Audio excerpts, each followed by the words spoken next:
बहुत देर से दर पे आंखें लगी थी, हुजूर आते आते बहुत देर कर दी। नमस्कार साथियों, आज के वीडियो का विषय है DRM डिजिटल रेडियो मोंडियाल। और अभी जिस गीत की 2 पंक्तियां मैंने गाई वो DRM रेडियो पर एकदम सटीक बजती हैं। ये एक सही चीज़ है जो बहुत देर से आई है। साथियों, चैनल पर DRM के बारे में लगातार पूछा जा रहा था, एक रिक्वेस्ट आती रही कि इसके ऊपर वीडियो बनाया जाए, तो मैं हाजिर हूँ DRM पर। और कई अन्य विषयों की तरह ईश्वर ने मेरे हाथों ही ये कार्य होना लिखा है कि भारत का पहला फुल डिटेल में DRM को समझाने वाला वीडियो मेरे हाथों ही बनना था। सौभाग्यशाली हूँ। साथियों, एक सज्जन हैं, उन्होंने क्वेश्चन पूछा था कि मुझे 10,000 रुपये तक का बजट है या इससे ज़्यादा लगा सकता हूँ, तो मुझे DRM लेना चाहिए या फिर एक्सेस डेटा D808 जैसा रेडियो लेना चाहिए। एक साथी हैं, आकाशवाणी के केंद्र पर उनका आना जाना लगा रहता है, लिसनर्स क्लब के मेंबर हैं। उन्होंने भी मुझसे पूछा कि ये DRM क्या भला है। तो आप देखिए, कोई 10,000 रुपये लगाने के लिए तैयार है, लेकिन उन्हें नहीं पता DRM क्या है। कोई आकाशवाणी से लगभग जुड़ा ही है, किंतु उन्हें भी नहीं पता DRM क्या है। तो DRM के विषय में अपने पूरे भारत में जानकारी की मैं कहूँगा कमी है। ऐसा नहीं कि जानकारी नहीं है, किंतु YouTube जैसे पब्लिक प्लेटफॉर्म पर या जहाँ पर इजीली अवेलेबल हो सके वहाँ पर जानकारी नहीं है। तो संभवतः ऑल इंडिया रेडियो आकाशवाणी को मेरे जैसे जुनूनी लोगों की आवश्यकता है जो उनके लिए YouTube पर वीडियो बना करके DRM का प्रचार प्रसार कर सकें। ऑल इंडिया रेडियो पर जब भी समाचार आते हैं आकाशवाणी पर, तो प्राय उनमें बताया जाता है कि कल शुरू होने वाले किसी क्रिकेट मैच का आंखों देखा हाल आप DRM पर सुन पाएंगे, राइट। बस वो DRM का शब्द बताकर रह जाते हैं। उन्हें करना ही चाहिए था कि अपने सामान्य कार्यक्रमों में DRM पर और जानकारी देते। DRM डिजिटल रेडियो है। अभी एनालॉग रेडियो और डिजिटल रेडियो में अंतर जान लेना बहुत ज़रूरी है, उसके बाद ही आप DRM समझ सकते हैं। साथियों, ये एक्सेस डेटा का D808 मॉडल है। इस पर ये डिजिट्स दिए गए हैं जिनके थ्रू आप फ्रीक्वेंसी इनपुट कर सकते हैं। इसके अलावा ये एक DSP चिप पर चलता है, डिजिटल सिग्नल प्रोसेसिंग चिप। तो क्या हम इसे डिजिटल रेडियो मान लें? नो।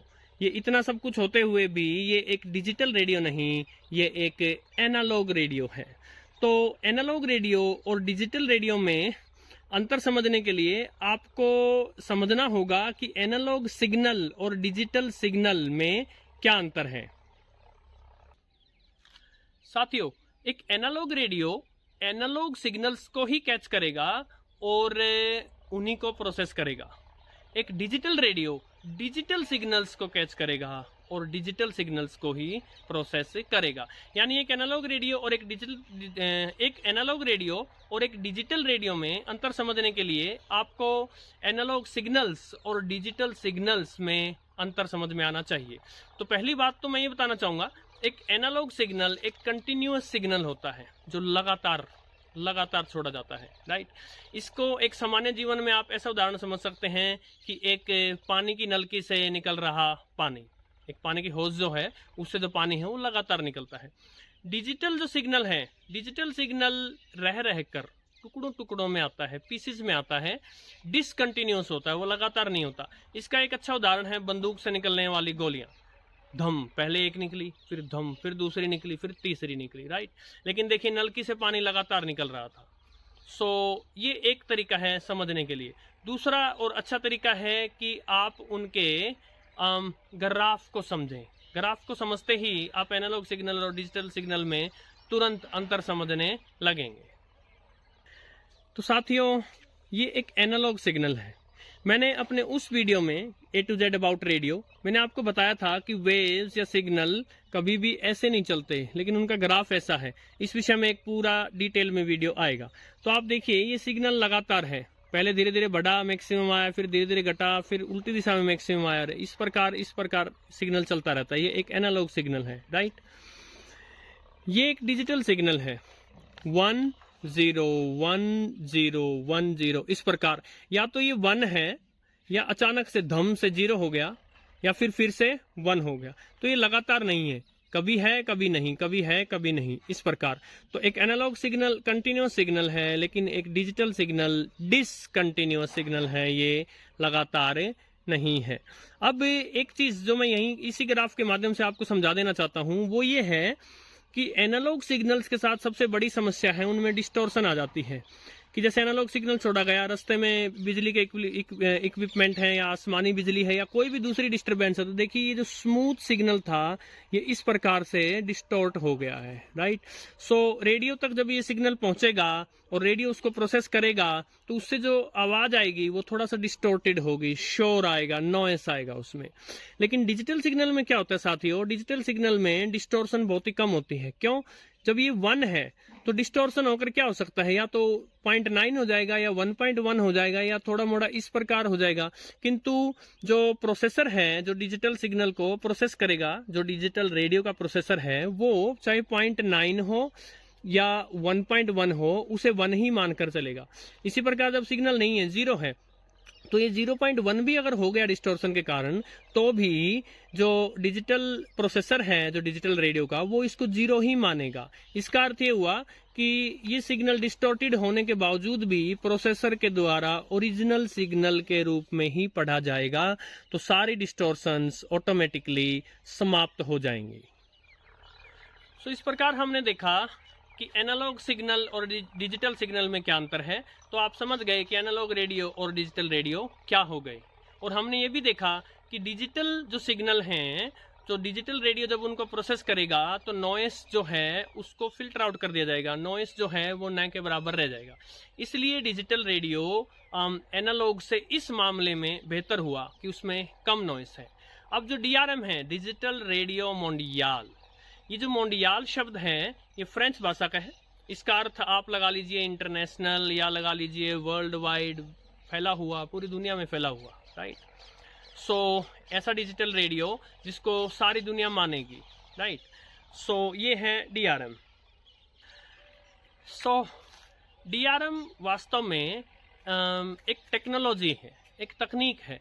और इस तकनीक को अच्छे से समझने के लिए आपको मेरे वो वीडियो देखने चाहिए जिनमें मैंने फ्रीक्वेंसी क्या होती है, बैंडविड्थ क्या होती है, और मेगाहर्ट्ज, किलोहर्ट्ज ये क्या होते हैं, बैंड क्या होते हैं, राइट, ये सब बताया था।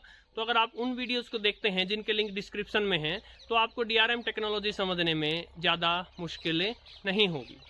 सो DRM टेक्नोलॉजी उन सभी बैंड्स को यूज़ कर सकती है, medium wave, short wave, long wave, ये तीनों तो हो गए AM वाले, और इसके अलावा FM, और FM के अलावा एक DAB, डिजिटल ऑडियो ब्रॉडकास्ट, वो DAB रेडियो जो बैंड यूज़ करता है वो भी। तो ये पूरा जो स्पेक्ट्रम है DRM टेक्नोलॉजी इसको प्रयोग में ला सकती है, राइट।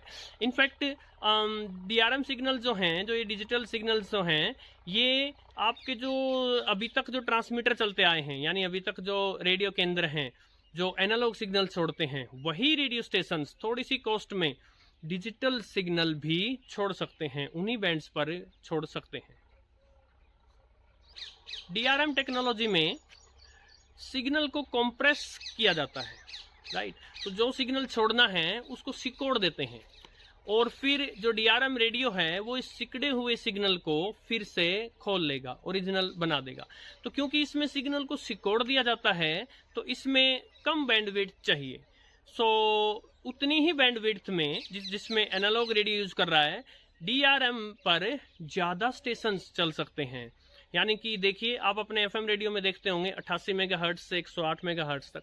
सो इस रेंज में मान लीजिए एनालॉग में नज़दीक अगर स्टेशन छोड़े जाएं जो एक दूसरे में इंटरफेयर ना करें, एक दूसरे के सिग्नल को बर्बाद न कर दें, और मान लीजिए कुछ 50 चैनल संभव हैं, सो DRM के माध्यम से इससे दुगने तिगने चैनल्स भी संभव हैं। एक चीज़ और DRM टेक्नोलॉजी से संभव हो पाती है, वो है एक ही फ्रीक्वेंसी पर चार सिग्नल छोड़े जा सकते हैं, 4 अलग डिफरेंट सिग्नल छोड़े जा सकते हैं, राइट। एनालॉग टेक्नोलॉजी में एक ही फ्रीक्वेंसी पर सिर्फ एक रेडियो स्टेशन या एक सिग्नल छोड़ा जा सकता है। सो DRM के काफ़ी फायदे हो सकते हैं। इसके अलावा साथियों, DRM टेक्नोलॉजी के माध्यम से RDS, जो एनालॉग रेडियो में जो RDS होता है, रेडियो डेटा सिस्टम, जिसके ऊपर मैंने एक वीडियो बनाया था, उसका लिंक डिस्क्रिप्शन में है।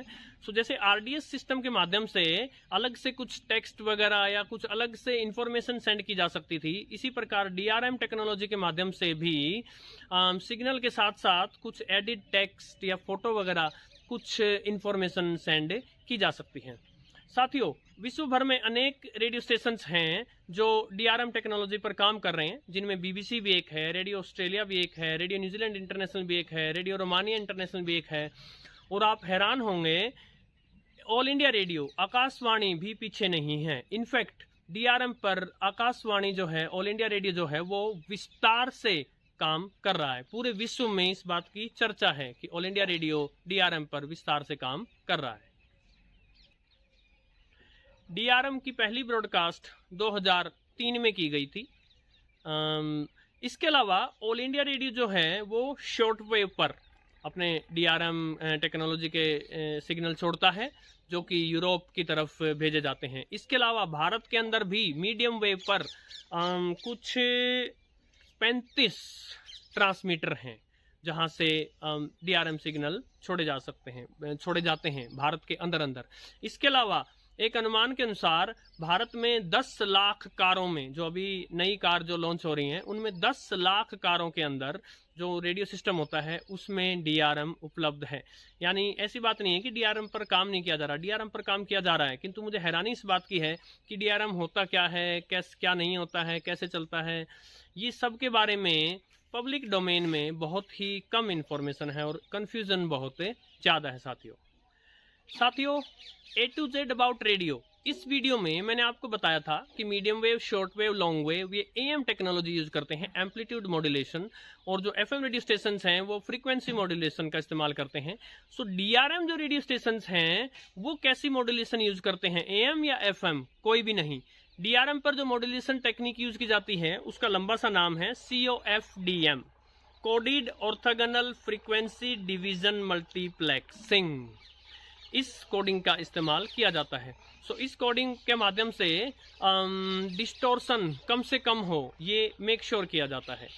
इसके अलावा साथियों, DRM रेडियो स्टेशंस को चलाने में एनालॉग रेडियो स्टेशंस को चलाने के मुकाबले 80% कम पावर और कम पैसा लगेगा।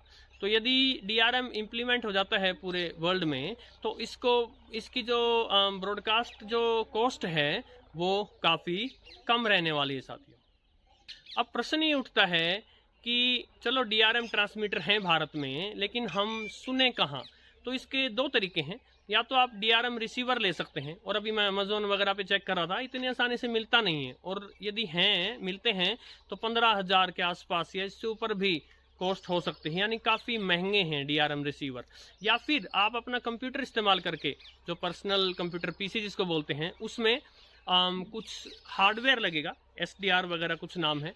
इसके अलावा कुछ सॉफ्टवेयर भी इस्तेमाल होगा। तो एडिड हार्डवेयर और सॉफ्टवेयर के माध्यम से आप अपने कंप्यूटर पर DRM रेडियो स्टेशंस को ट्यून कर सकते हैं। अब साथियों, हमने DRM के बारे में कुछ अच्छी बातें भी देखी, किंतु सबसे बड़ी गड़बड़ी ये है कि ये महंगी टेक्नोलॉजी है, राइट। और जैसा मैंने इस वीडियो के प्रारंभ में उस गीत की 2 पंक्तियों के माध्यम से बताया था, हुजूर आते आते बहुत देर कर दी। देखिए, टीवी के सिग्नल कब से डिजिटल हो गए थे, दुनिया भर की सारी चीज़ें डिजिटल हो गई हैं, और रेडियो अभी तक एनालॉग पर ही पड़ा था, अब जाके डिजिटल होने का प्रयास कर रहा है। किंतु अब मैं कहता हूँ, अब क्या फ़ायदा, जब रेडियो की जो लोकप्रियता है वो धीरे धीरे घटती जा रही है, शॉर्ट वेव पर से स्टेशंस उठते जा रहे हैं, राइट। सो काफ़ी देर कर दी। DRM जैसी डिजिटल रेडियो को बहुत पहले आ जाना चाहिए था। अब जब रेडियो की लोकप्रियता कम हो गई है, तो ऐसे में टेक्नोलॉजी ज़्यादा फेमस नहीं हो पा रही, प्रसिद्ध नहीं हो पा रही। और साथियों, बड़ी सीधी सी बात है, एक प्रसिद्ध टेक्नोलॉजी ही सस्ती हो सकती है। जो टेक्नोलॉजी प्रसिद्ध नहीं होगी, वो ऑफ कोर्स महंगी होगी। सो डीआरएम रेडियो, इतने महंगे महंगे रेडियो, अब कंप्यूटर चलाकर उस पर कौन अपना रेडियो सुनेगा? या आप हर समय गाड़ी में तो नहीं घूम सकते, जिन नई गाड़ियों में डीआरएम है। डीआरएम को सुनने के लिए आप हर समय गाड़ियों में थोड़ी ना घूमेंगे। सो डीआरएम रेडियो हिट होगा या फ्लॉप हो जाएगा? मुझे ऐसा लगता है कि इसके हिट होने की संभावनाएं बहुत कम हैं। हुजूर आते आते बहुत देर कर दी।